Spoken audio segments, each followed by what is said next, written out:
الحمد لله رب العالمين الرحمن الرحيم مالك يوم الدين اللهم صل على محمد وعلى آل محمد كما صليت على إبراهيم وعلى آل إبراهيم إنك حميد مجيد اللهم بارك على محمد وعلى آل محمد كما باركت على إبراهيم وعلى آل إبراهيم إنك حميد مجيد۔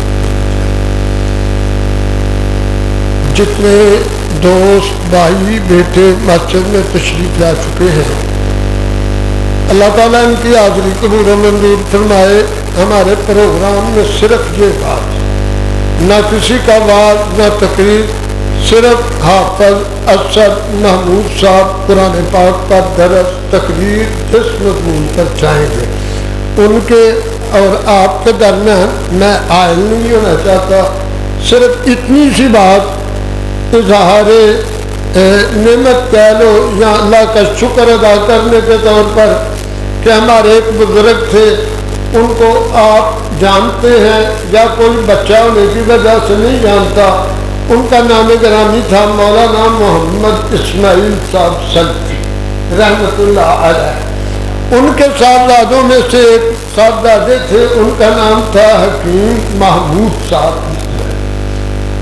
مجھے آج سے 47 سال پہلے حکیم صاحب نے اللہ ان کی مغفرت فرمائے نظام آباد میں بھیجا کہ وہاں آپ خطابت کے فرائض ادا کریں۔ مجھے اللہ نے موقع دیا 20 سال خان صاحب والی مسجد میں، 3 سال باغ والی مسجد میں، اور پھر اس طریقے سے یہاں کہ کو آنکھیں پھاڑ پھاڑ کرنے کے 47 سال۔ یہ ہمارے حضرت آپ صاحب اللہ تعالیٰ ان کو لمبی صحت مند زندگی عطا فرمائے اور ان کی محنت کو قبول و منظور فرمائے۔ یہ ہمارے مولانا اسماعیل سلفی صاحب کے پوتے اور حکیم محمود صاحب کے بیٹے ہیں۔ تو میں نے پورے گوجرانوالہ میں جتنے خطیب ہیں ان میں صرف اللہ تعالیٰ ان کو ہر آفت و پریشانی سے محفوظ رکھے۔ باغ والی مسجد میں بلایا، وہاں بھی یہ تشریف لائے، یہاں دعوت دی تشریف لائے، اب جا کر میں نے ایک بات کی یہ تشریف لائے۔ اللہ تعالیٰ ان کو بہتر جزا عطا فرمائے۔ یہ ہمیں سنائیں، ہم سب سنیں، اور اللہ سے دعا ہے کہ اللہ ہمیں عمل کرنے کی توفیق۔ ان الحمد للہ نحمده ونستعینه ونستغفره ونعوذ باللہ من شرور انفسنا ومن سیئات اعمالنا من يهده اللہ فلا مضل له ومن يضلل فلا هادی له واشهد ان لا الہ الا اللہ وحدہ لا شریک له واشهد ان محمدا عبدہ ورسولہ اما بعد فإن خير الحديث كتاب الله وخير الهدي هدي محمد صلى الله عليه وسلم وشر الأمور محدثاتها وكل محدثة بدعة وكل بدعة ضلالة وكل ضلالة في النار۔ رب اشرح لي صدري ويسر لي أمري رب اشرح لي صدري ويسر لي أمري واحلل عقدة من لساني يفقهوا قولي۔ اللهم انفعنا بما علمتنا وعلمنا ما ينفعنا وزدنا علما۔ رب اوزعني ان اشكر نعمتك التي انعمت علي وعلى والدي وان اعمل صالحا ترضاه واصلح لي في ذريتي اني تبت اليك واني من المسلمين۔ اعوذ باللہ السمیع العلیم من الشیطان الرجیم، بسم اللہ الرحمن الرحیم۔ یا ایہا الذین آمنوا اذکروا اللہ ذکرا کثیرا وسبحوه بكرة وأصيلا هو الذي يصلي عليكم وملائكته ليخرجكم من الظلمات إلى النور وكان بالمؤمنين رحيما تحيتهم يوم يلقونه سلام وأعد لهم أجرا كريما.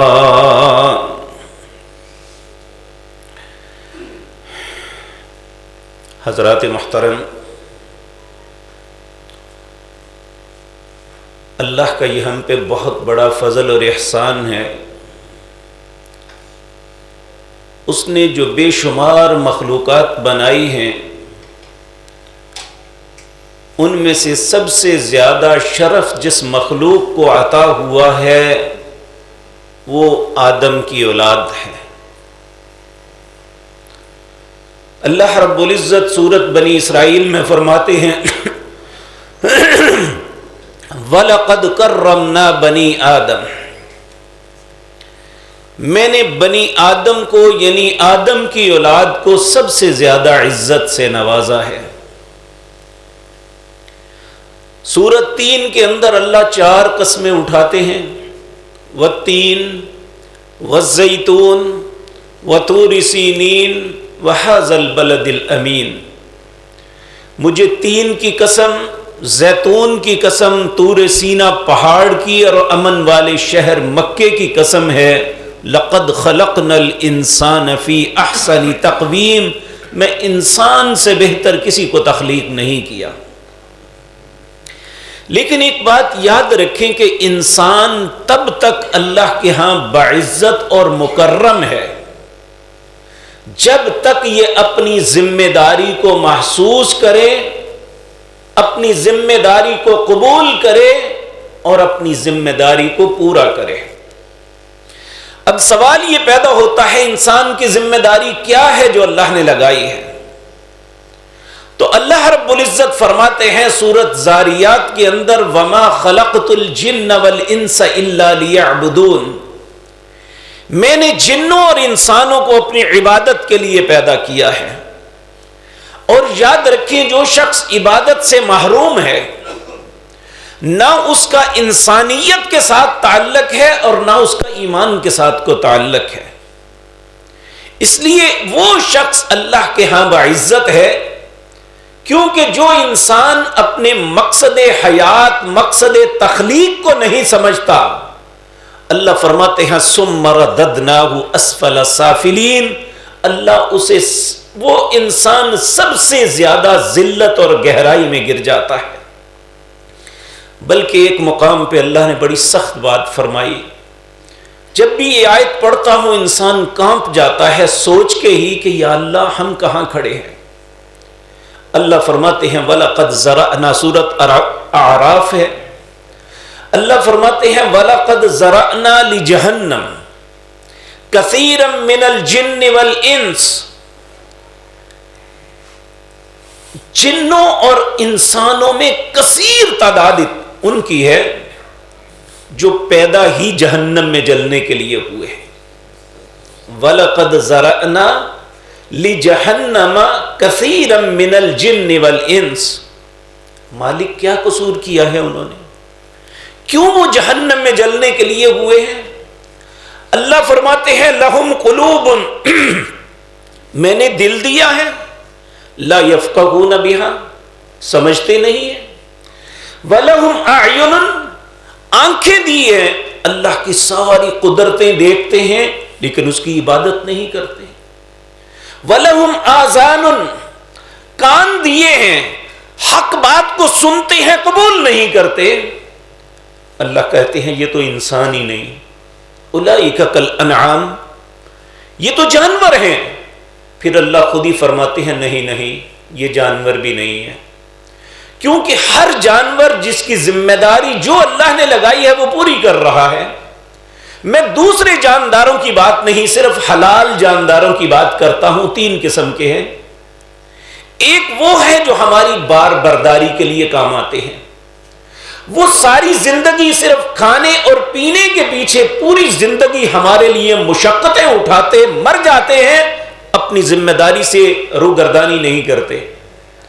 کچھ ایسے جانور ہیں جن کا دودھ ہم پیتے ہیں، وہ ساری زندگی اپنی ہڈیوں کو کھور کھور کے ہمیں دودھ پلاتے ہیں لیکن اپنی ذمہ داری سے غافل نہیں ہوتے۔ اور کچھ جاندار ایسے ہیں جو اپنی جان کو ختم کر کے ہماری غذا گوشت کے ذریعے بنتے ہیں۔ ہر وہ جانور جو انسان سے ابتر ہے، انسان کو اللہ نے شعور دیا، یہ وہ بات نہیں سمجھتا، جانور یہ بات سمجھتا ہے۔ اللہ کہتے ہیں بل ہم ازل، بلکہ جو اپنی مقصد حیات کو نہیں سمجھتا وہ جانوروں سے بھی بدتر ہے۔ اولئک هم الفاسقون، وہ اپنی زندگی گناہوں میں بسر کر رہا ہے۔ میرے پیارے بھائیو، یہ بات ذہن میں رکھیں، نبی کریم صلی اللہ علیہ وسلم نے ہمیں یہ بات بتائی، انسان ہمیشہ 3 باتوں پہ فخر کرتا ہے، ایک اپنی خوبصورتی پہ، ایک اپنے مال پہ، اور تیسرا انسان فخر کرتا ہے اپنی جسم، اپنی قوت و طاقت پہ۔ تو نبی کریم نے فرمایا ان اللہ لا ينظر الى صورکم، اللہ تمہارے چہروں کو نہیں دیکھتا۔ بھئی کیوں دیکھے گا؟ یہ ساریاں خوبصورتیاں دینے والا تو وہ ہے، اللہ جمیل، اللہ تو سب سے زیادہ خوبصورت ہے، اسے ہماری خوبصورتی سے کیا تعلق؟ جو عطا ہی اس نے کی ہے وہ کیوں دیکھے گا؟ اور دوسرا فرمایا ان اللہ لا ينظر الى اموالکم، اللہ تمہارے مال کو بھی نہیں دیکھتا، کیونکہ مال بھی اللہ کی عطا ہے، انسان خود نہیں حاصل کر سکتا۔ اللہ رب العزت جس کو چاہتا ہے یبسط الرزق لمن یشاء ویقدر، جس کا چاہتا ہے کم کرتا ہے، جس کا چاہتا ہے زیادہ کرتا ہے۔ رزق کی کمانڈ اینڈ کنٹرول اس نے اپنے ہاتھ میں رکھی ہوئی ہے، وہ کیوں ہمارے رزق کو دیکھے گا؟ اور تیسرا، ہمیں اپنے جسم پہ، اپنی قوت پہ ناز ہوتا ہے۔ فرمایا ان اللہ لا ينظر الى اجسادکم، اللہ تمہارے جسم کو بھی نہیں دیکھتا۔ پھر سوال یہ پیدا ہوتا ہے اللہ ہمارا دیکھتا کیا ہے؟ تو نبی کریم صلی اللہ علیہ وسلم نے فرمایا وَلَكِنْ يَنْظُرُ إِلَىٰ قُلُوبِكُمْ وَأَعْمَالِكُمْ، یا تو اللہ تمہارے دل کو دیکھتا ہے، تمہارے من میں کیا ہے، تمہاری سوچ کیا ہے، تمہاری نیت کیا ہے، اور دوسرا اللہ یہ دیکھتا ہے تمہارے اعمال کیا ہے۔ تو آج کی مجلس میں اعمال کے متعلق ہی کچھ گزارشات کرنی ہے۔ انسان، جس طرح میں نے آغاز میں عرض کیا، اللہ نے انسان کو اپنی عبادت کے لیے پیدا کیا۔ آپ قرآن پڑھیں نا، جب اس کا آغاز کرتے ہیں تو سب سے پہلے اللہ رب العزت نے ہدایت کے لیے فرمایا ذالک الکتاب لا ریب فیہ ھدی للمتقین، یہ ہدایت اسے دیتی ہے جس کے دل میں خوف خدا ہوگا۔ جس کے دل میں خوف خدا نہیں، چاہے وہ ممبر و محراب پہ بیٹھنے والا عالم دین کیوں نہیں، یہ قرآن اسے ہدایت نہیں دے گا اگر اس کا دل خوف خدا سے خالی ہے۔ تو پہلی بات یہ بتانے کے بعد 3 گروہوں کا تذکرہ کیا، پہلے اہل ایمان کا، پھر کافروں کا، پھر منافقوں کا، پھر انسان کو اللہ نے یہ بات بتائی یا ایھا الناس، اے دنیا جہان کے لوگوں، پہلا پارا دوسرا رکوع شروع ہوتا ہے، یا ایھا الناس، اے لوگوں، اعبدوا ربکم، تم عبادت کرو کس کی؟ اپنے رب کی۔ جو انسان اس بات کو پہچان جاتا ہے وہ تو اللہ کے ہاں باعزت بن جاتا ہے۔ اور یہ بات یاد رکھیں، سورۃ حج کے اندر اللہ فرماتے ہیں الم تر ان اللہ یسجد لہ من فی السماوات ومن فی الارض والشمس والقمر والنجوم والجبال والشجر والدواب، یہ ساری چیزیں اللہ کے ساتھ سجدہ کرتی ہیں۔ کیا الم ترى، آپ کیا نہیں دیکھتے؟ کیا آپ کے علم میں یہ بات نہیں ہے ان اللہ یسجد لہ من فی السماوات، اللہ کے سامنے جتنی آسمان کی مخلوق ہے یعنی فرشتے اللہ کے سامنے سجدہ کرتے ہیں، والارض زمین پہ جتنی ہیں، پھر ان کا نام لے لے کے بتایا، والشمس سورج سجدہ کرتا ہے اللہ کے سامنے۔ نبی کریم صلی اللہ علیہ وسلم نے فرمایا ہر دن سورج طلوع ہونے سے پہلے اللہ کے عرش کے نیچے جا کے سجدے میں گر جاتا ہے، اللہ سے اجازت طلب کرتا ہے کہ مجھے اجازت ہے میں طلوع ہو جاؤں، اللہ اجازت مرحمت فرماتے ہیں تو طلوع ہوتا ہے۔ تو ایک دن ایسا آئے گا جب اللہ کہے گے واپس پلٹ جا، وہ دنیا ختم ہو جائے گی۔ یہ اللہ کا فرما بردار ہے۔ والشمس تجری لمستقر لها ذلك تقدیر العزیز العلیم، یہ سورج اپنے مستقر کی طرف بڑھ رہا ہے اور یہ مقدر کیا ہوا ہے، اندازہ کیا ہوا ہے، پلاننگ کی ہوئی ہے اس عزیز غالب حکمت والے نے۔ اسی طرح والقمر قدرناہ منازل، اللہ نے چاند کی منزلیں مقرر کی ہوئی ہیں، چھوٹا سا آتا ہے، بڑا ہوتے ہوتے 14ویں کا چاند بنتا ہے، حتی عاد کالعرجون القدیم، یہاں تک کہ سو کھجور کی سو کی ٹہنی کی طرح ہو جاتا ہے۔ اور پھر فرمایا چاند کی مجال نہیں کہ وہ سورج سے آگے بڑھ جائے، یہ اللہ کے حکم کے مطابق اپنے اپنے مدار میں چل رہے ہیں۔ کہا والقمر، یہ چاند بھی اللہ کے سامنے سجدہ کرتا ہے، والنجوم، اور ستارے بھی اللہ کے سامنے سجدہ کرتے ہیں، والشجر، اللہ اکبر، والجبال، پہاڑ بھی اللہ کے سامنے سجدہ کرتے ہیں، والشجر، درخت بھی اللہ کے سامنے سجدہ کرتے ہیں، والدواب، جتنے جاندار ہیں، چاہے وہ آسمان پہ اڑنے والے پرندے ہیں، چاہے وہ 4 پاؤں پہ چلنے والے ہیں، چاہے وہ 2 پاؤں پہ چلنے والے ہیں، چاہے وہ اپنے پیٹ کے بل رینگنے والے ہیں، سب کے سب اللہ کے سامنے سجدہ کرتے ہیں۔ پھر آگے جو افسوسناک بات ہے وہ یہ، وہ تو جانور ہوتے ہوئے بھی اللہ کی عبادت سے روگردانی نہیں کرتے۔ کہا وَكَثِيرٌ مِّنَ النَّاسِ، لوگوں میں بھی کچھ خوش نصیب کرتے ہیں، وَقَصِيرٌ حَقَّ عَلَيْهِمُ الْعَذَابُ، بہت سے ایسے بد نصیب ہیں جن کے لیے اللہ کا عذاب حق ہو گیا کیونکہ وہ اللہ کی عبادت ہی نہیں کرتے، مالک نے جس مقصد کے لیے پیدا کیا ہے وہ نہیں کرتے۔ یہاں میں یہ بات عرض کر دوں، یہ جو نیکی ہے نا، اللہ کی توفیق کے بغیر نہیں ہوتی، اسی لیے رسول اللہ دعا مانگا کرتے تھے صلی اللہ علیہ وسلم، رب اجعلنی لک شکارا لک ذکارا لک مطوعا، اے اللہ مجھے ایسا بنا دے میں تیرا ذکر کرنے والا بن جاؤں، میں تیرا شکر کرنے والا بن جاؤں، میں اچھے طریقے سے میں تیرا فرما بردار بن جاؤں۔ اس لیے نیکی کے لیے اللہ سے توفیق مانگنی پڑتی ہے کہ اللہ ہمیں نیکی کی توفیق عطا فرمائے۔ دیکھیں، اذان اور اقامت کے درمیان یہ قبولیت کا وقت ہے، اللہ نے اپنے حبیب کریم کا کبھی نام نہیں لیا۔ اب پورا قرآن پڑھ لیں، کسی جگہ یا محمد لفظ نہیں آتا، کہیں یا ایھا المزمل آتا ہے، کہیں یا ایھا الرسول آتا ہے، کہیں یا ایھا النبی آتا ہے، لیکن یہاں نام لے کے کہا اے محمد صلی اللہ علیہ وسلم۔ آپ اذان اور اقامت کے بعد 2 باتوں کے لیے اللہ سے التجا کیا کریں، وہ کیا؟ اللہ سے سوال کریں، اللہم انی اسألک فعل الخیرات وترک المنکرات، اے اللہ میں تجھ سے سوال کرتا ہوں اچھے کاموں کے کرنے کا اور برے کاموں سے بچنے کا سوال کرتا ہوں۔ یہ اتنی بڑی نعمت ہے اللہ جسے عطا کر دے کہ اس کے مقدر میں اچھا کام ہو جائے۔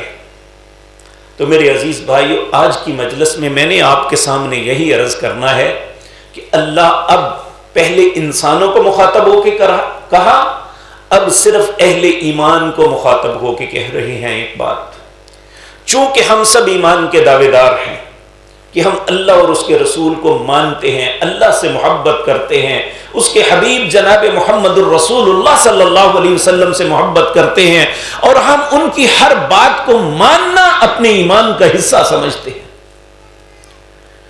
تو اللہ رب العزت ہمیں مخاطب اسی نام سے کرتا ہے، یا ایھا الذین آمنوا، اے لوگو جو ایمان لائے ہو، اذکروا اللہ، اللہ کا ذکر کیا کرو، کتنا؟ ذکرن کثیرا، بہت زیادہ ذکر کیا کرو۔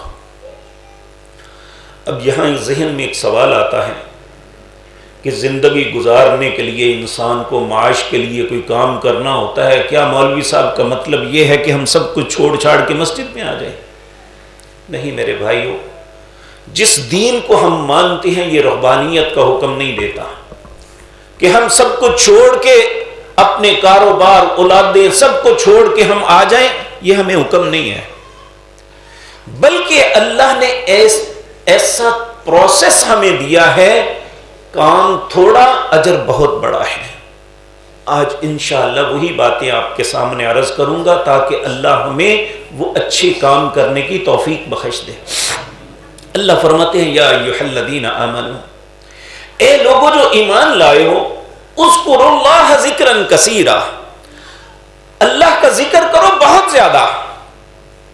اے اللہ، اگر ہم بہت زیادہ تیرا ذکر کریں گے تو ہمیں کیا ملے گا، کیا انعام دیں گے؟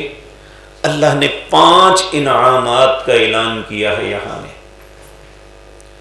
اللہ رب العزت فرماتے ہیں اذکروا اللہ ذکرا کثیرا وسبحوہ بکرۃ واصیلا، صبح شام اگر اللہ کا ذکر کرو گے نا، هو الذی یصلی علیکم وملائکتہ، کیا ہوگا تمہارے ساتھ؟ اللہ اس کے فرشتے تم پہ درود بھیجیں گے۔ هو الذی، اللہ وہ ذات پاک ہے، یصلی علیکم، وہ تم پہ اپنی رحمتیں نازل فرمائیں گے، وملائکتہ، اور اس کے فرشتے بھی درود بھیجیں گے۔ دوسرا انعام، لیخرجکم من الظلمات الی النور، وہ تمہیں اندھیروں سے نکالے گا، روشنیوں کی طرف لے جائے گا، ضلالتوں اور گمراہیوں سے نکال کے ہدایت کے رستے پہ ڈالے گا اگر اللہ کا ذکر کی طرف آ جاؤ۔ وَسَبِّحُوهُ بُكْرَةً وَأَصِيلًا هُوَ الَّذِي يُصَلِّي عَلَيْكُمْ وَمَلَائِكَتُهُ لِيُخْرِجَكُم مِّنَ الظُّلُمَاتِ إِلَى النُّورِ۔ تیسرا انعام، وَكَانَ بِالْمُؤْمِنِينَ رَحِيمًا، جو ایماندار ہیں اللہ ان پہ بڑا ہی رحم کرے گا۔ کس طرح؟ جس طرح دوست کی ہر غلطی کو نظر انداز کرتا ہے، چلو کوئی بات نہیں، چلو پھر کیا ہوا، کہہ لیا تو کیا ہوا، ایسا کر لیا تو کیا ہوا۔ جب اللہ کسی کا دوست بن جاتا ہے تو اللہ بھی درگزر فرما دیتے ہیں۔ جب انسان اللہ کا ذکر کرتا ہے، صبح شام اللہ کا ذکر کرتا ہے، تو اللہ کا ایسا پروسیس بنایا ہے، جس طرح اپنے بچوں کو کام کرتے ہوئے دیکھا ہے لیڈ پینسل سے، اگر کام غلط ہو جائے تو اس کے پیچھے ایک ربر ہوتا ہے جو اسے ریموو کر دیتا ہے۔ یہ نیکی ایک ربر ہے، جب انسان نیکی کرتا ہے تو اس کے گناہ خود بخود ریموو ہو جاتے ہیں۔ یہ بھی اللہ نے قرآن میں کہا، اقم الصلاۃ طرفی النہار وزلفا من اللیل ان الحسنات یذہبن السیئات، جو دن کے اطراف میں نمازیں پڑھتے ہیں، اللہ کا ذکر کرتے ہیں، ان کا یہ عمل اللہ کو اتنا خوبصورت لگتا ہے، ان نیک اعمال کی وجہ سے اللہ ان کے گناہوں کو ریموو کر دیتے ہیں، ختم کر دیتے ہیں۔ تو اللہ رب العزت ہمیں نیکی کی توفیق بخش دے۔ تو میرے عزیز بھائیوں، اللہ رب العزت نے چوتھا انعام، یہ دنیا کا سب سے بڑا اور خوبصورت انعام ہے، اس سے بہتر انعام انسان کو کبھی نہیں مل سکتا۔ وہ کیا؟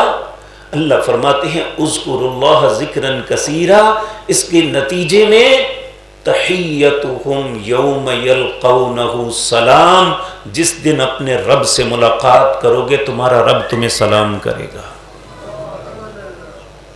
تحیتہم، وہ تحیہ، یوم یلقونہ، اللہ کا وہ کلام یہ ہوگا جس دن تم اس سے ملو گے، سلام، اللہ اپنے بندے کی قدر کرتے ہوئے اسے سلام کرے گا۔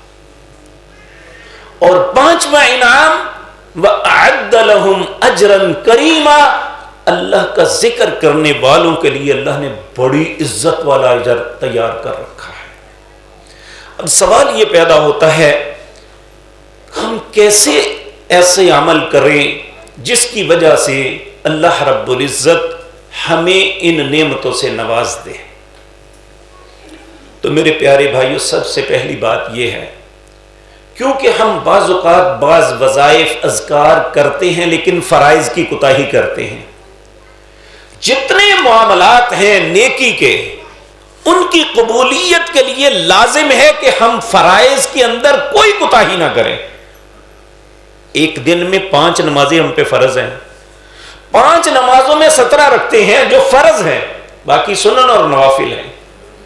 2 فجر، 4 ظہر، 4 عصر، 3 مغرب، 4 عشاء، یہ وہ ہیں جن پہ کمپرومائز کوئی نہیں ہے۔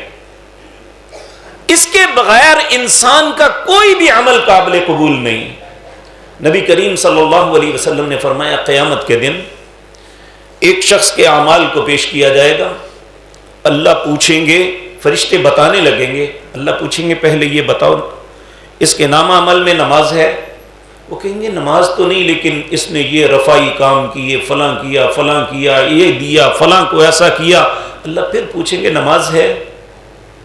فرشتے افسوس سے کہیں گے نماز تو نہیں۔ اللہ فرمائیں گے اسے بند کر کے اس کے منہ پہ مار دو، اگر نماز فرض نہیں ہے تو مجھے اس کے کسی عمل کی کوئی ضرورت نہیں ہے۔ تو اس لیے سب سے پہلی بات سمجھنے کی یہ ہے کہ فرائض اگر ہمارے پورے ہوئے تو پھر دوسرے اعمال میں اللہ ہمیں انعام دیں گے۔ تو اب کون سا عمل کریں گے تو اللہ ہمیں انعام دیں گے؟ ہم دن کے آغاز سے شروع ہوتے ہیں۔ نبی کریم صلی اللہ علیہ وسلم نے فرمایا جو شخص رات کو یعنی جب نصف اللیل کو، ایک نماز ہے جسے تہجد کہتے ہیں، کہا وَمِنَ اللَّيْلِ فَتَحَجَّدْ بِهِ نَافِلَةً لَكَ، رات کو تمہارے لیے اللہ نے تہجد کو مقرر کیا ہے لیکن ہے نفل، فرض نہیں ہے۔ اور جو ان دوافل کو ادا کر لے گا وَابْعَثْهُ مَقَامًا مَحْمُودًا، اللہ اسے مقام محمود عطا کر دیں گے۔ ایک شخص سوچتا ہے کہ مجھ میں یہ استطاعت نہیں ہے، میں 8 رکعتیں پڑھوں، وتر پڑھوں، میں رات کو عشاء کے ساتھ وتر پڑھ کے سو جاتا ہوں۔ نبی کریم صلی اللہ علیہ وسلم نے فرمایا جو مرد اپنی بیوی کو اٹھاتا ہے اور خود بھی اٹھتا ہے، یا وہ عورت اپنے خامد کو اٹھاتی ہے یا خود بھی اٹھتی ہے، صرف 2 رکعتیں پڑھتی ہے، فجر کی اذان سے پہلے صرف 2 رکعتیں پڑھ لیتی ہے، اللہ رب العزت والذاکرین اللہ کثیرا والذاکرات، کثرت کے ساتھ ذکر کرنے والے مردوں اور عورتوں میں اسے لکھ دیتے ہیں، صرف 2 رکعتیں۔ اور یاد رکھیں اللہ وہ ذات پاک ہے جو کبھی ابن آدم کی دعا کو رد نہیں کرتا، لیکن اگر آپ جس طرح ہم دیکھیں نا کوئی کام کرنا ہو تو کہتے ہیں ہم نے ارجنٹ کروانا ہے، اگر کام ارجنٹ کروانا ہے تو اس کے لیے بہترین وقت فجر کی نماز سے پہلے کا ہے۔ یہ وہ وقت ہے جب اللہ آسمانی دنیا پہ آ کے خود پکارتا ہے، کوئی ہے مانگنے والا میں عطا کروں، کوئی ہے اپنے گناہوں کی معافی کے لیے التجا کرنے والا میں اسے معاف کر دوں۔ تو یہ بہترین 24 گھنٹے میں وقت ہے جب اللہ خود پکار کے کہتا ہے مجھ سے لے لو۔ ایک ہوتا ہے ہم کسی سے جا کے مانگیں، ایک ہوتا ہے جب خود بانٹ رہا ہے، تو دونوں باتوں میں فرق ہے۔ تو وہ وقت ایسا ہے اس وقت صرف 2 رکعتیں ہی پڑھ لیں تو والذاکرین اللہ کثیرا والذاکرات، کثرت کے ساتھ ذکر کرنے والے مردوں اور عورتوں میں اللہ شامل کر دیتے ہیں۔ اب فجر کی اذان ہوگی، ہم نماز کے لیے جانا ہے، تو فجر سے پہلے جو 2 رکعتیں ہیں جسے سنت کہتے ہیں، یہ نمازوں میں سب سے ہلکی نماز ہے۔ اما جی عائشہ صدیقہ رضی اللہ تعالی عنہا کہتی ہیں کہ بعض اوقات نبی کریم اتنی جلدی پڑھتے کہ ہمیں احساس ہوتا شاید آپ نے فاتحہ بھی پڑھی ہے نہیں، اس میں سب سے چھوٹی صورتیں پڑھی جاتی ہیں۔ نبی کریم فجر کی سنتوں میں پہلی رکعت میں سورت الکافرون پڑھتے اور دوسری رکعت میں سورت فاتحہ کے بعد قل هو اللہ پڑھتے، اور یہ سب سے ہلکی نماز پڑھی ہوتی ہے۔ باقی نبی کریم نے فرمایا کہ انسان کی سب سے بہترین نماز وہ ہے جس میں قیام لمبا ہو، قرآن زیادہ پڑھا جائے۔ تو یہاں ہلکی ترین نماز پڑھی۔ اگر سب سے ہلکی نماز کا اجر یہ ہے، نبی کریم نے فرمایا دنیا وما فیہا میں جتنے اللہ نے خزانے بنائے ہیں ایک طرف رکھ دیں، صرف فجر کی 2 سنتیں دوسری طرف رکھ دیں تو سارے خزانے ہلکے ہو جائیں گے۔ اللہ نے ان کی قیمت زیادہ رکھی ہوئی ہے۔ یہ فرض کی بات نہیں کر رہا، ان کی جو ہمارے اوپر فرض نہیں ہے، لیکن ان کا اجر کتنا ہے دیکھیں۔ اب فجر کی نماز پڑھ لی تو نبی کریم صلی اللہ علیہ وسلم نے فرمایا جو اپنی جگہ پہ بیٹھا ذکر اذکار میں مصروف رہتا ہے، صبح شام کے اذکار کرتا ہے، سبحان اللہ الحمدللہ، جو اللہ نے توفیق دی ہے کرتا ہے، یہاں تک کہ سورج طلوع ہو گیا تو وہ صرف 2 رکعتیں پڑھتا ہے، اس کو کہتے ہیں اشراق۔ تو نبی کریم صلی اللہ علیہ وسلم نے فرمایا جو بیٹھے کسی سے بات نہیں کرتا، الفل نہیں کرتا، اسی طرح بیٹھے ہوئے پھر 2 رکعتیں پڑھ کے گھر جاتا ہے، اللہ اسے کامل حج اور عمرے کا ثواب عطا کر دے۔ ہے کوئی مشکل کام؟ کتنا وقت لگے گا؟ اگر بالفرض آپ بندہ کہتا ہے چلو میں واک کر لیتا ہوں، فجر کی نماز پڑھتے ہوئے ذکر اذکار کرتا، واک کر لے، ایکسرسائز کرتا ہے، ایکسرسائز کر لے، پھر اس کے بعد 2 رکعتیں پڑھ لے، تو وہ بھی ایک بہترین عمل ہے۔ لیکن اگر ہم حج اور عمرے کا مکمل حج اور عمرے کا ثواب لینا چاہتے ہیں تو پھر ہمیں بیٹھ کے انتظار کرنا ہوگا یہاں تک کہ سورج طلوع ہو، ہم وہ نماز پڑھ کے گھر جائیں۔ اب یہ تہجد کی نماز جو ہے ہر بندے کی قسمت میں نہیں ہے۔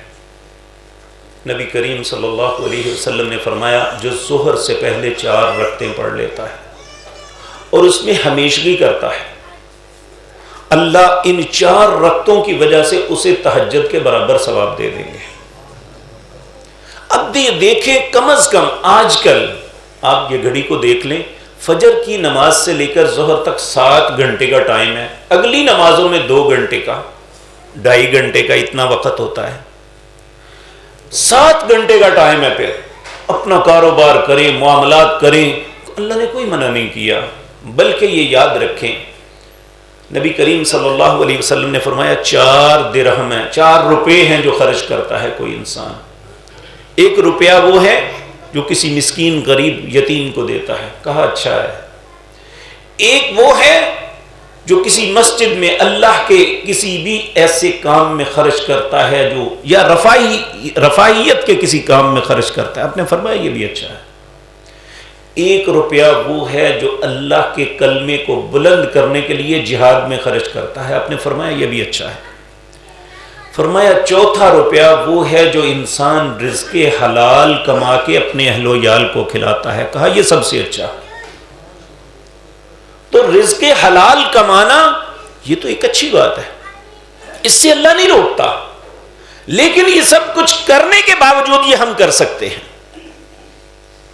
اسی طرح جو شخص عصر کی نماز سے پہلے 4 رکعتیں پڑھتا ہے، اب دیکھیں آپ اپنے اندر کسی شخص کو دیکھتے ہیں نا یہ نمازی نیک آدمی ہے تو آپ ہمیشہ کہتے ہیں میرے لیے دعا بزرگوں کرو، یا اپنے عالم دین سے کہتے ہیں بزرگوں میرے لیے آپ دعا کریں ہمارے فلاں معاملے کے لیے، جبکہ ہم وہ لوگ ہیں دنیا کے سارے علماء بھی مل جائیں نبی کریم کے جوتوں کے نیچے آنے والے ذرے کے برابر بھی نہیں ہیں، اور جس شخص کے لیے رسول اللہ دعا کریں وہ کتنا خوش نصیب ہوگا۔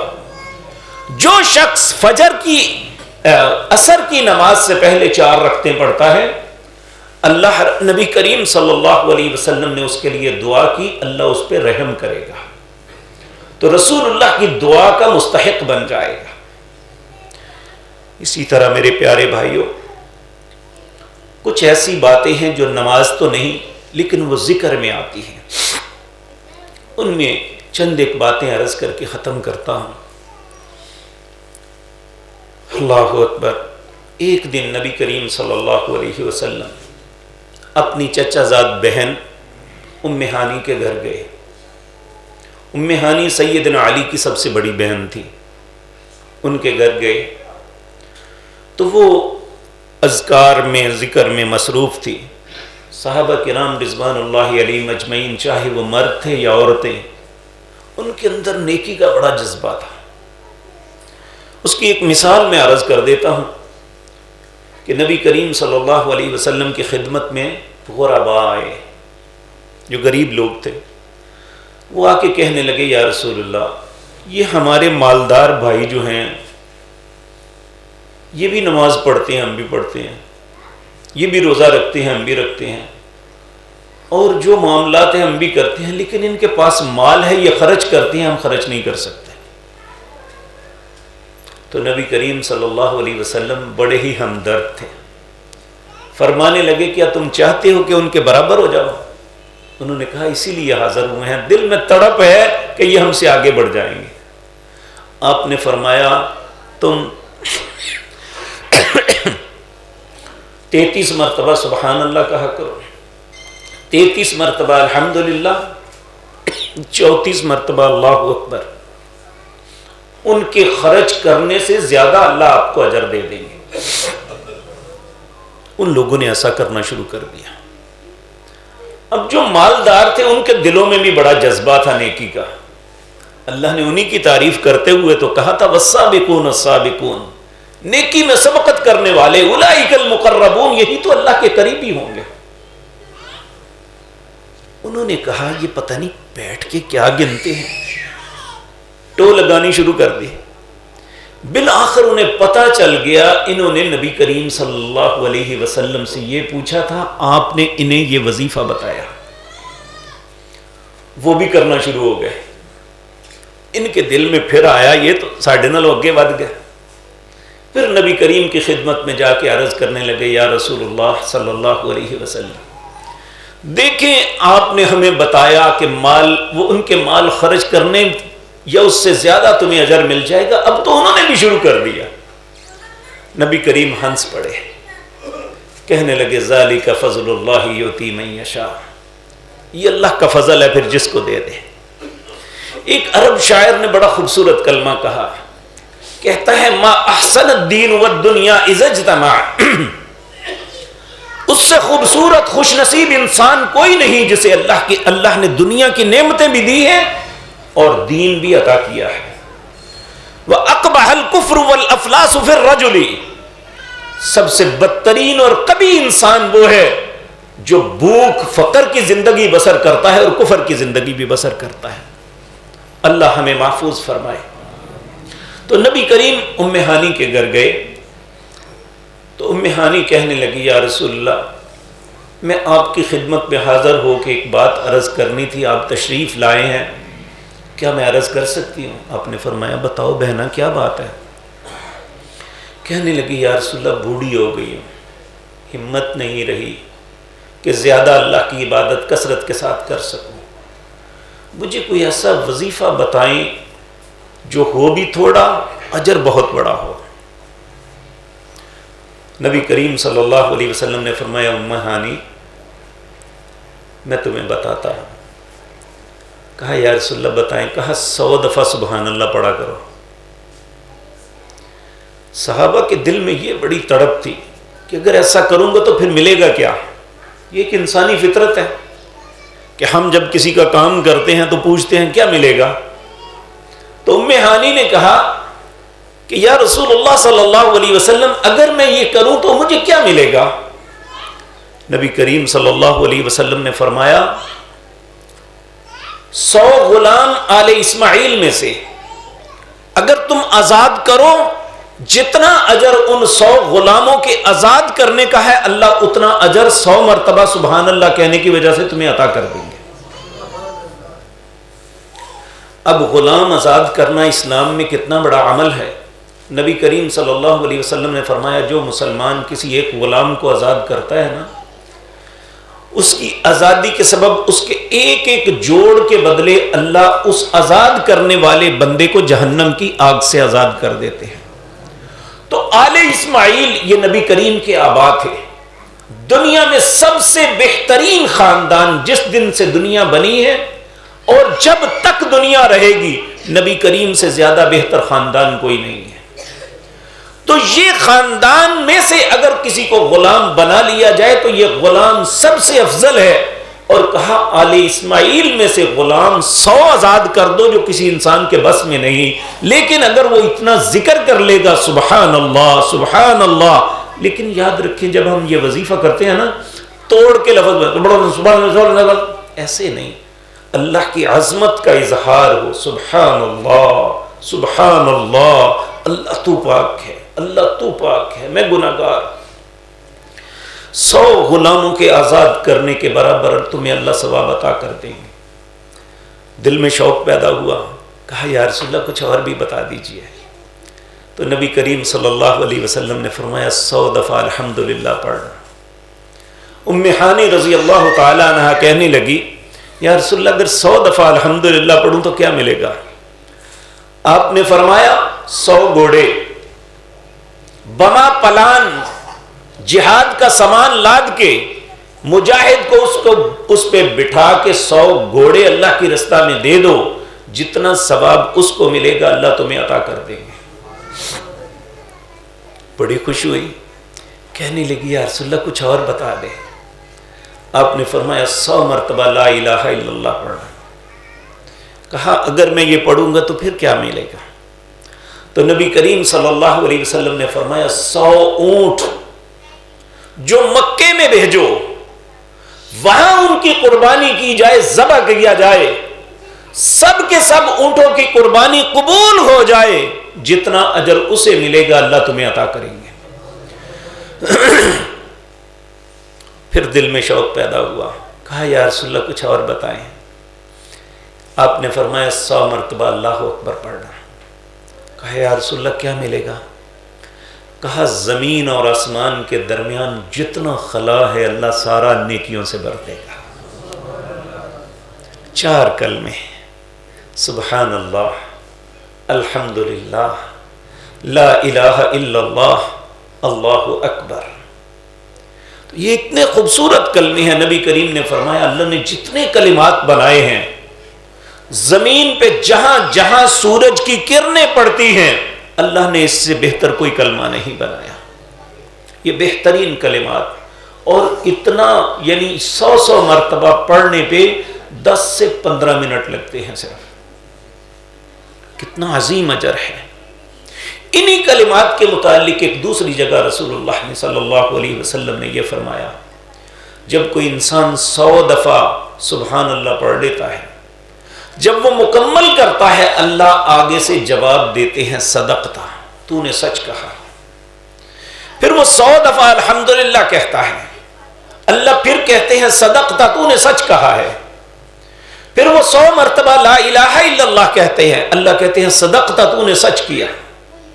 پھر وہ 100 مرتبہ اللہ اکبر کہتا ہے تو اللہ پھر فرماتے ہیں صدقتا، تو نے سچ کہا۔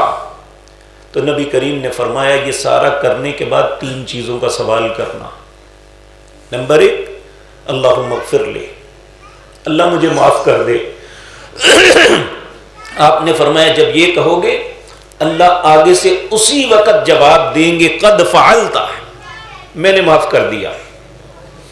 پھر کہنا اللہم ارحمنی، اللہ مجھ پہ رحم کر، اللہ پھر جواب دیں گے قد فعلت، میں نے تجھ پہ رحم کر دیا۔ پھر تیسرا سوال کرنا اللہم ارزقنی، اللہ مجھے رزق دے، اللہ اس پہ بھی فیصلہ فرما دیں گے قد فعلتا، میں نے تمہیں دے دیا۔ یہ 3 چیزیں ایسی ہیں جو بہترین انسان کی طلب ہے۔ اللہ ہمیں معاف کر دے، اللہ ہم پہ رحم کر دے، اللہ ہمیں رزق عطا فرما دے، یہی انسان کی ضرورت ہے۔ تو کہا اللہ دے دیں گے۔ یہ کلمات اتنے خوبصورت ہیں۔ ایک عربی کی بات یاد آ گئی۔ عربی گاؤں کا آدمی اسے کہتے ہیں۔ نبی کریم صلی اللہ علیہ وسلم کے پاس ایک عربی آیا، آ کے کہنے لگا یا رسول اللہ صلی اللہ علیہ وسلم علمنی، مجھے کچھ سکھائیے کلمات جو اچھے ہوں۔ آپ نے کہا یا اعرابی پڑھ۔ کہا کیا پڑھوں؟ کہا کہ سبحان اللہ، الحمد للہ، لا الہ الا اللہ، اللہ اکبر، ولا حول ولا قوت الا باللہ. 5 چیزیں کہنے لگا، مجھ سے سن لیجئے. سبحان، ایسے انگلی کر کے کہتا ہے سبحان اللہ، الحمد للہ، لا الہ الا اللہ، اللہ اکبر، ولا حول ولا قوت الا باللہ. یہ یاد کرتا ہوا پڑھتا ہوا چل پڑا. ابھی چند قدم گیا پھر واپس آ گیا. سوچ کے کہنے لگا یا رسول اللہ صلی اللہ علیہ وسلم، یہ کلمات تو اللہ کے لیے ہوئے، تو میرے لیے کیا ہے؟ تو آپ نے فرمایا تم بھی اپنے لیے بھی لے لو. کہا اللہم اغفر لی وارحمنی واہدنی وعافنی وارزقنی. 5 باتیں اپنے لیے. کیا؟ اللہم اغفر لی، اللہ مجھے معاف کر دے. وارحمنی، مجھ پہ رحم کر دے. وعافنی، اے اللہ مجھے عافیت، صحت عافیت عطا فرما. واہدنی، مجھے ہدایت دے. وارزقنی، مجھے رزق عطا فرما. کہنے لگا اسے سن لیجئے، میں صحیح پڑھ رہا ہوں. ایسے دوسری انگلی پہ کہنے لگا اللہم اغفر لی وارحمنی واہدنی وعافنی وارزقنی. یہ پڑھتا ہوا چل پڑا. صحابہ کرام بیٹھے ہوئے ہیں. آپ نے فرمایا اے میرے صحابہ، یہ اعرابی آیا، دنیا وما فیہا کی ساری بلائیاں اپنی جولی میں لپیٹ کے لے گیا. سبحان اللہ، الحمدللہ، لا الہ الا اللہ، واللہ اکبر، ولا حول ولا قوت الا باللہ. چلتے پھرتے ہم پڑھ سکتے ہیں. اسی طرح میرے بھائیو، اللہم اغفر لی، یہ ہماری ضرورت ہے. میرے بھائیو، یہاں میں ایک بات عرض کر دوں. میں ان باتوں کا عادی نہیں ہوں، لیکن میں ہمدردی کے ساتھ یہ بات کرتا ہوں. ہم سب رسول اللہ کی محبت کے دعوے کرتے ہیں، لیکن جہاں رسول اللہ کا حکم اور سنت آ جائے وہاں ہمیں اپنا فرقہ یاد آ جاتا ہے، ہمیں اپنے آباء و اجداد یاد آ جاتے ہیں. نبی کریم صلی اللہ علیہ وسلم 2 سجدوں کے درمیان یہ دعا پڑھتے تھے. ہم کہتے ہیں چونکہ ہمارا فرقہ نہیں پڑھتا ہم نہیں پڑھیں گے. نبی کریم رکوع اور سجدے کے درمیان یہ پڑھتے تھے ربنا ولک الحمد ملء السماوات وملء الارض وملء ما بينهما وملء ما شئت من شيء بعد اهل الثناء والمجد احق ما قال العبد اللهم لا مانع لما اعطيت ولا معطي لما منعت ولا ينفع ذا الجد منك. ہم کہتے ہیں ہمارا فرقہ نہیں چاہتا. نہیں، اس کا مطلب ہے ہمارا فرقہ رسول اللہ سے بہتر ہے. نہیں پڑھتے ہیں. رسول اللہ صلی اللہ علیہ وسلم نے فرمایا جب فرض نماز کی اقامت ہو جائے پھر کوئی نماز نہیں، ہم اپنی سنن اور نوافل نہیں چھوڑتے. میرے بھائیو یاد رکھیں، اعمال کی قبولیت کے لیے آخری باتیں عرض کر دو. اعمال کی قبولیت کے لیے 4 شرطیں ہیں. سب سے پہلی شرط یہ ہے کہ ہمارے اعمال میں شرک کی آمیزش نہیں ہونی چاہیے. اگر شرک کی آمیزش ہوئی تو سورۃ زمر میں اللہ فرماتے ہیں وَلَقَدْ أُوحِيَ إِلَيْكَ وَإِلَى الَّذِينَ مِن قَبْلِكَ لَئِنْ أَشْرَكْتَ لَيَحْبَطَنَّ عَمَلُكَ. اگر شرک کیا تو سارے اعمال برباد کر دوں گا. نمبر 2، جو ہم عمل کرتے ہیں وہ رسول اللہ کے طریقے میں ہونا چاہیے. سورۃ محمد کے اندر اللہ فرماتے ہیں یا ایھا الذین آمنوا اطیعوا اللہ واطیعوا الرسول ولا تبطلوا اعمالکم. اہل ایمان، عمل کرنا اللہ کے حکم کے مطابق اور رسول اللہ کے فرمان کے مطابق، وگرنہ اعمال برباد ہو جائیں. اور تیسرا بات کہ کبھی ریاکاری کے لیے عمل نہیں کرنا چاہیے، اللہ کی رضا کے لیے.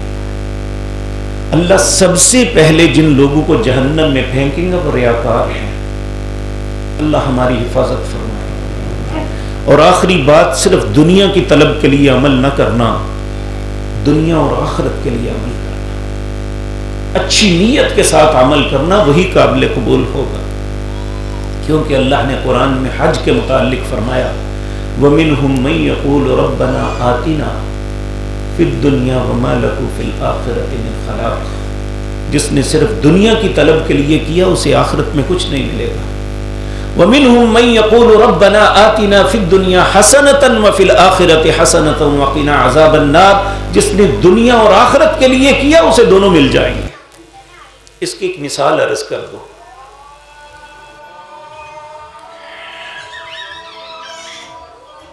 میرا خیال ہے ختم نہ کر دیں، وقت ہو گیا.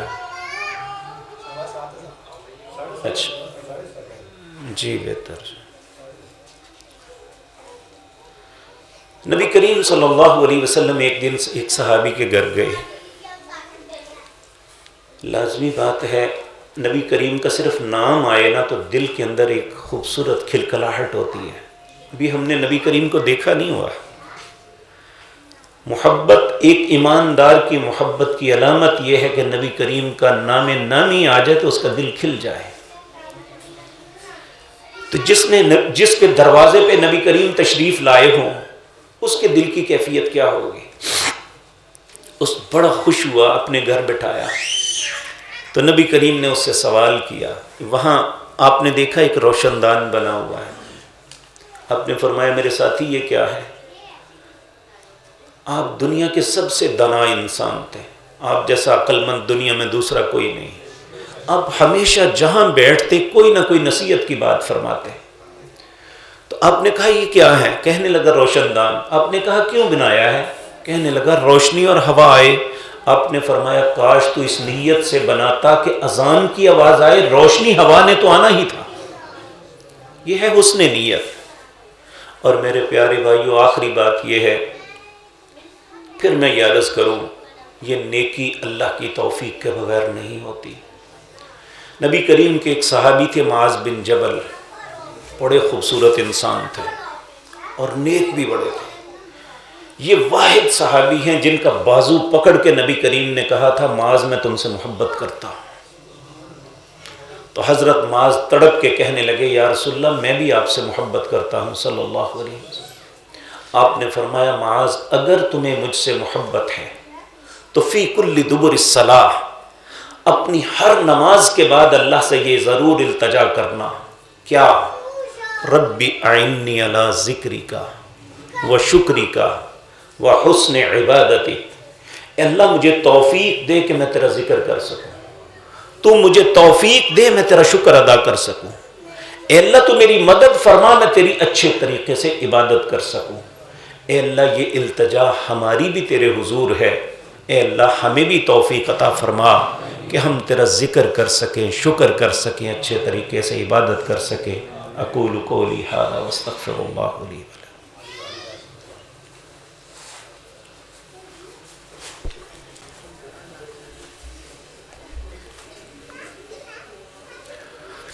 ایک بھائی نے کہا ہے ایک شخص حافظ قرآن ہے لیکن نماز کے مسائل نہیں آتے، دوسرا مسائل جانتا ہے لیکن حافظ نہیں ہے. امامت کے لیے دونوں میں سے کون بہتر ہے؟ نبی کریم نے جو معیار بتایا ہے وہ یہی ہے کہ اس کو قرآن زیادہ آتا ہو تو وہی نماز بہتر ہے جس میں قرآن زیادہ پڑھا جائے.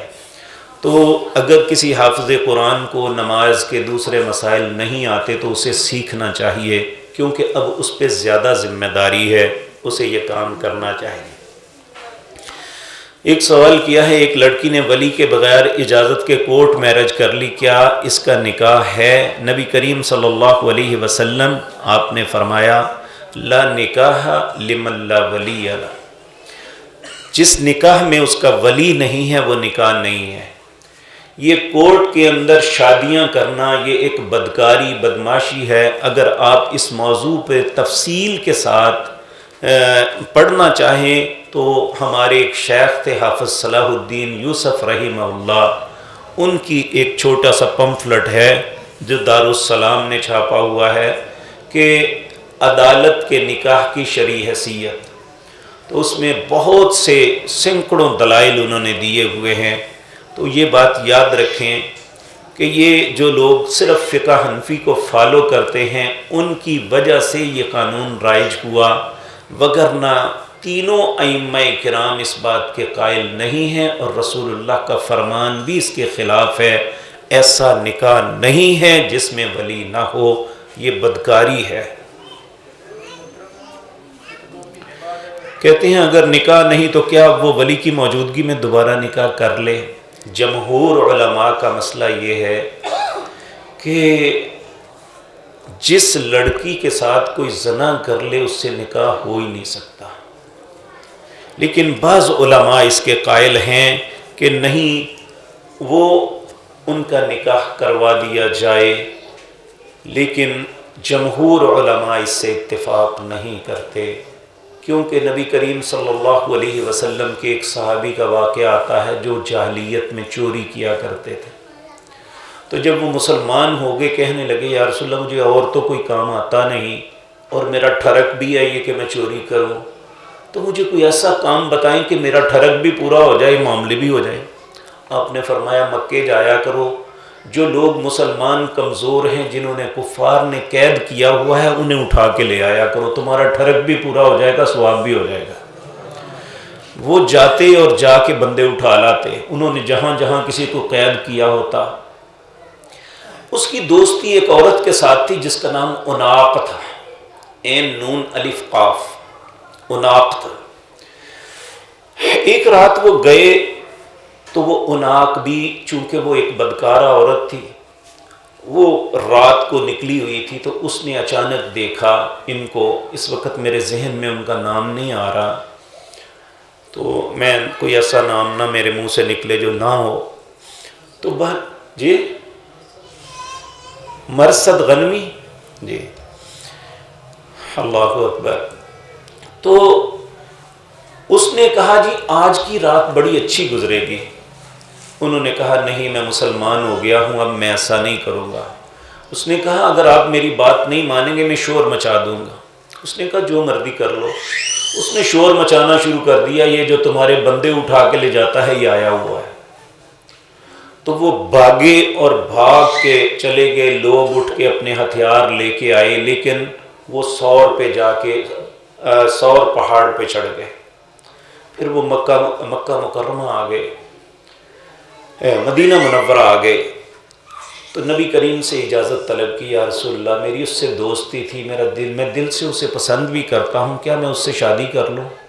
آپ نے فرمایا نہیں، تم عناق سے شادی نہیں کر سکتے۔ تو اس لیے جس عورت سے زنا کر لیا جائے اس سے شادی نہیں ہو سکتی، یہی جمہور علماء کا ہے۔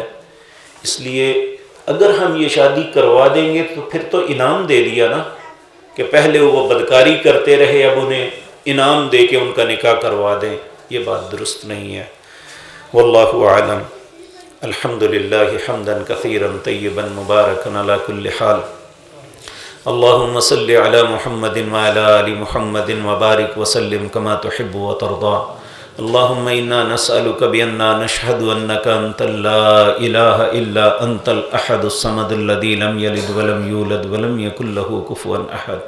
یا مجیب دعوت المضطرین، یا کاشف کرب المکروبین، رحمان الدنیا والآخرہ ویا رحیمہما۔ ربنا ظلمنا انفسنا وإن لم تغفر لنا وترحمنا لنكونن من الخاسرين۔ ربنا لا تزغ قلوبنا بعد إذ هديتنا وهب لنا من لدنك رحمة إنك أنت الوهاب۔ اللهم احسن عاقبتنا في الأمور كلها وأجرنا من خزي الدنيا وعذاب الآخرة۔ اللهم إنا نعوذ بك من زوال نعمتك وتحول عافيتك وفجاءة نقمتك وجميع سخطك وغضبك يا أرحم الراحمين۔ اللهم إنا نعوذ بك من الهم والحزن والعجز والكسل والجبن والبخل وزلع الدين وغلبة الرجال۔ اذهب الباس رب الناس واشف أنت شافي لا شفاء إلا شفاؤك شفاء لا يغادر سقما۔ اللهم اشفنا بشفائك وداونا بدوائك واغننا بفضلك عمن سواك، يا واسع الفضل يا واسع المغفرة۔ ربنا آتنا خير الدنيا وخير الآخرة وقنا واصرف عنا شر الدنيا وشر الآخرة۔ ربنا اغفر لنا ولإخواننا الذين سبقونا بالإيمان ولا تجعل في قلوبنا غلا للذين آمنوا ربنا إنك رؤوف رحيم۔ اللهم اعتق رقابنا ورقاب آبائنا من النار، اللهم اعتق رقابنا ورقاب أمهاتنا من النار، اللهم اكتبنا في عليين وآتنا كتابنا باليمين واجعلنا من المرحومين ولا تجعلنا من المحرومين يا رب الأرباب يا ملك الملوك. اللهم هذا الدعاء وهذه البكاء وهذه المناجات، اللهم أنت الغني ونحن الفقراء، اللهم أنت القوي ونحن الضعفاء، اللهم إنا ندعوك دعاء المساكين. وصل اللهم على نبينا محمد وآله وأصحابه أجمعين برحمتك.